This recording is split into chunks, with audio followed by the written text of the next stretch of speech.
Today is a very exciting day for anyone who has been interested in my little journey with the Luthieros in Greece, because the package finally arrived today. I didn't think that this package was going to arrive until tomorrow, and that was good because I have a lot of classes today, and then in the middle of my school day, I just get this email saying that FedEx is going to deliver it today, and so I absolutely freaked out during the school day. I almost came home just to wait for the package, but I didn't. I went to class like a good student, and I sat through all my classes and tried my best to pay attention. But the Lyre is here now.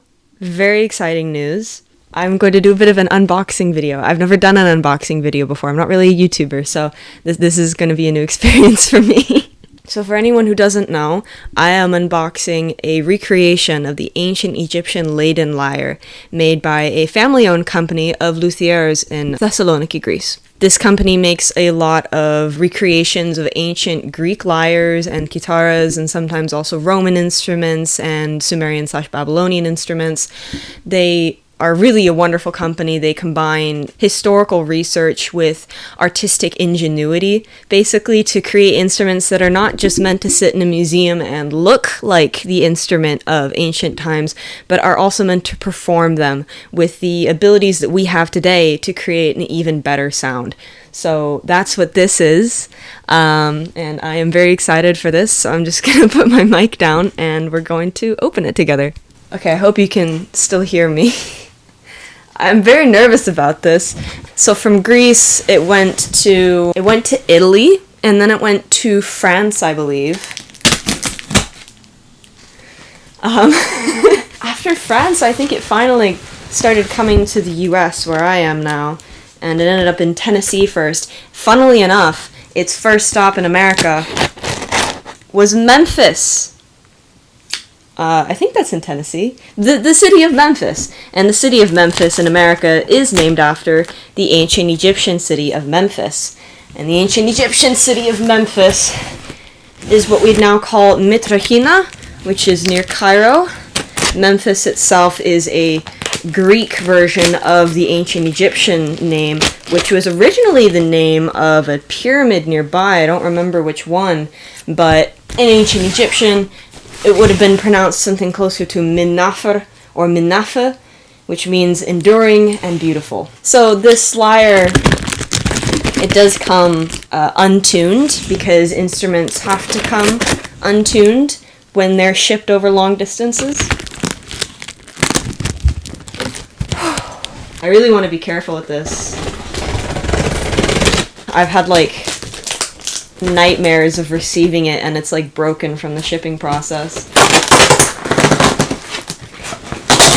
I feel like I probably should have set this camera up differently.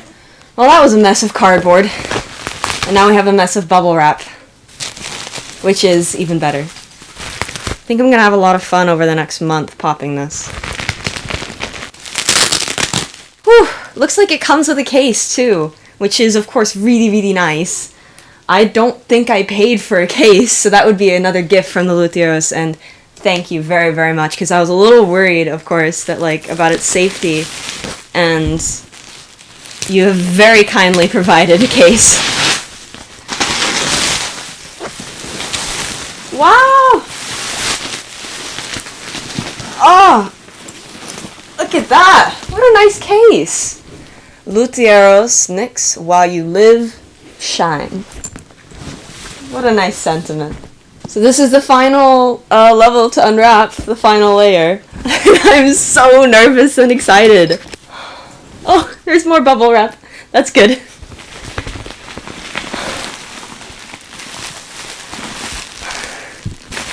Oh my gosh.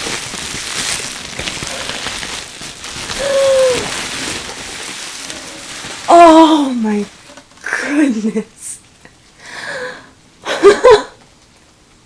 What a beautiful instrument. Oh, it's so gorgeous. Look at that. Oh, the wood is so nice. It's very cool to the touch. Well, because it's kind of cold here right now. So there are so many beautiful details that they have included to enhance this instrument. I mean, there are very, very many fine details. As I said, the lyre has to travel untuned because you don't want any tension to mess with it, especially when there's changes in temperature and pressure along the journey that it takes. But let's hear a little bit.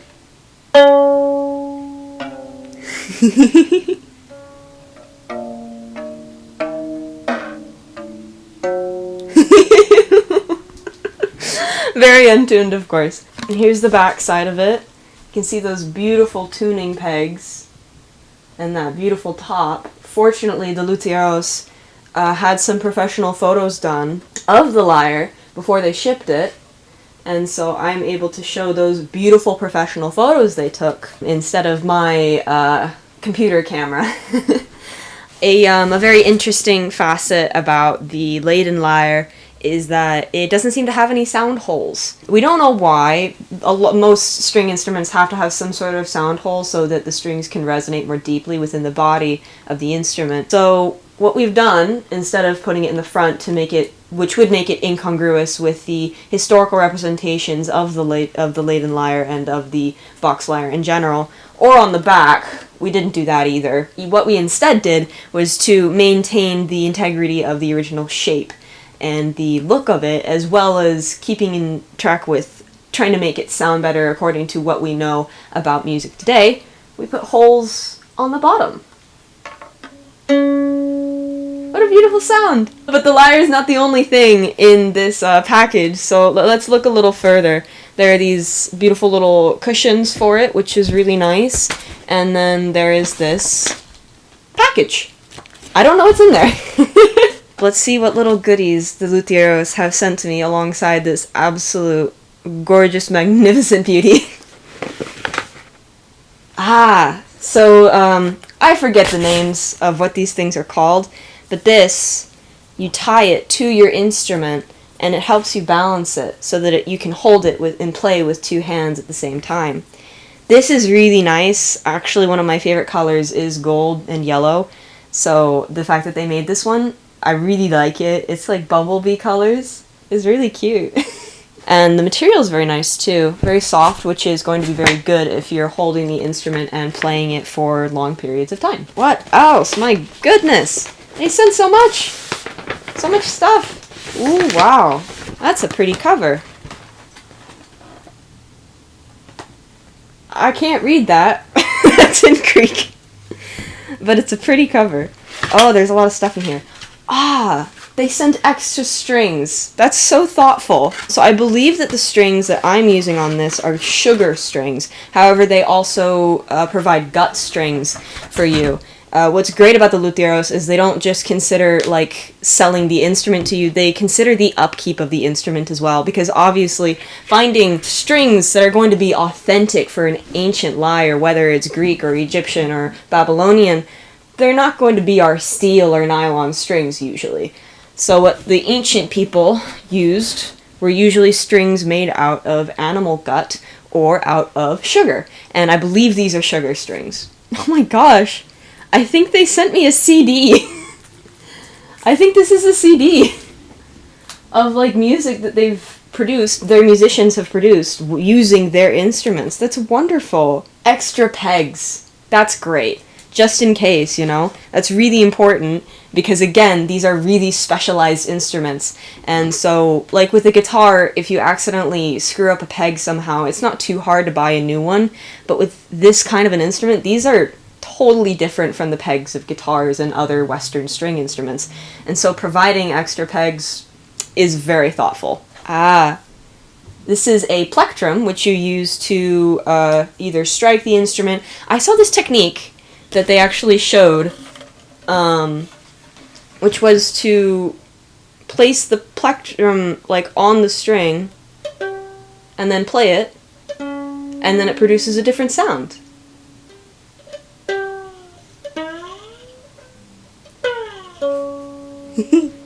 Oh, that's nice. And there's a little tie for it too, so you don't lose it. A nice photo card. The Luthieros family from Greece who makes these instruments. It's really quite a beautiful thing that this family has come together to share in this mission.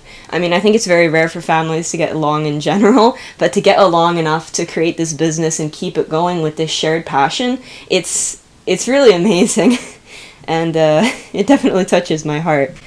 You have a little ad for the Academy for lyre players so that you can learn how to play lyre instead of plucking at the strings randomly like I'm doing. So this is information about the lyre, which is really nice as well. It teaches you how to tune it, basically. And yeah, the strings are made out of sugarcane.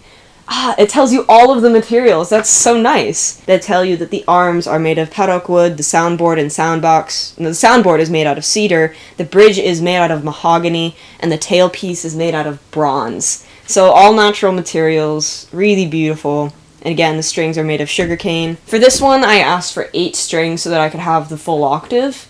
For the Leiden lyre, it has been found with anywhere from like 6 to I think 13 strings. So you know, you can definitely go anywhere in that range, but I chose 8 for the full octave. Oh, and this is excellent as well, of course. How to take care of your lyre so you don't break it. You know, very special information about how to store it. That was a hummingbird. There's a hummingbird right next to the window. Overall, great set of tips, especially if you're not accustomed to string instruments. And so they have all of this information about the lyre's crafting, the materials that it's made out of, how to tune it, how to take care of it, all of this, including their information pamphlets and their very nice photo of their family, all inside this nice little folder. Very convenient. Oh dear, and there's more in here. It's a book. It's a book, okay. About playing lyre, I assume. The Lyre Player in the Footsteps of Apollo. All you need to know to kickstart your lyre journey in a comprehensive, compact guide. So, I think usually you have to pay for this, but I think they just sent this to me, which is, again, really nice and generous of them. I think I'm a little starstruck. It's really such a beautiful instrument, and again, this beautiful, all-natural wood, all handmade, handcrafted, with, you know, historic and artistic integrity, which is so important to what I love to do. That's like the cornerstone of what I love to do. And so to see, you know, a family who is dedicated to those values in a way that I feel that I want to be as well, it's really beautiful. So yeah, this is the Leiden lyre. I think she's had a long journey. And I think that I'm gonna let her rest for a little bit because the strings are quite loose right now, and so I want to take time to let them adjust and slowly kind of get them tuned up. So again, I just really want to thank the Luthieros. Their kindness with this project has really just been astounding, and it's really amazing to see this kind of passion done in the modern age. I feel like we kind of live in an age where everything is just quick, cheap, and easy all the time. And so to see people genuinely trying to reconstruct this era and putting so much work and love into it, I mean, working with universities even to get the proper measurements and the proper style and the build of an ancient instrument, and working with musicians as well, and being musicians themselves, it's very interdisciplinary, and it's really amazing to see. But the Luthieros, I mean, it's also not like the Leiden lyre is the only time that they have been requested or have just made a very special instrument that is not in their catalog.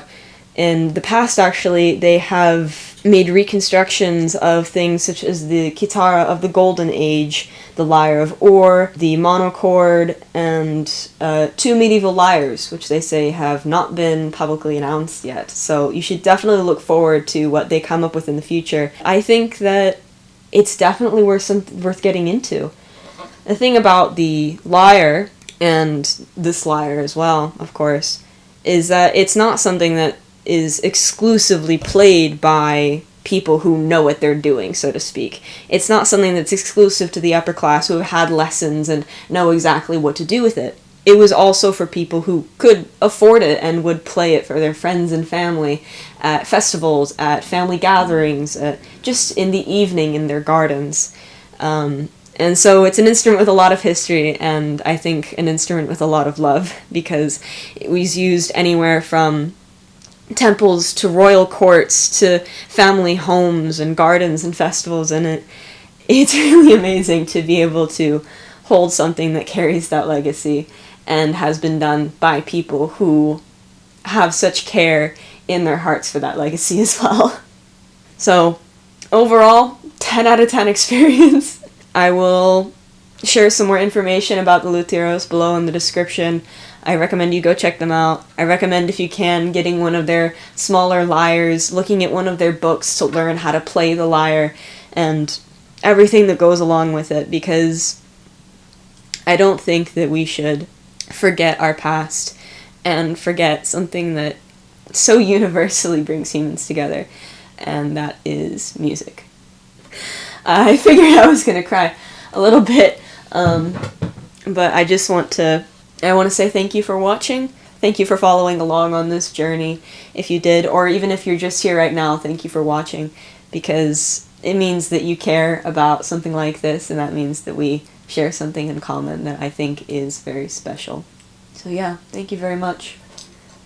And thank you again to the Luthieros for their outstanding generosity and kindness, and their excellent craftswork, and their dedication to history and to music. Thank you.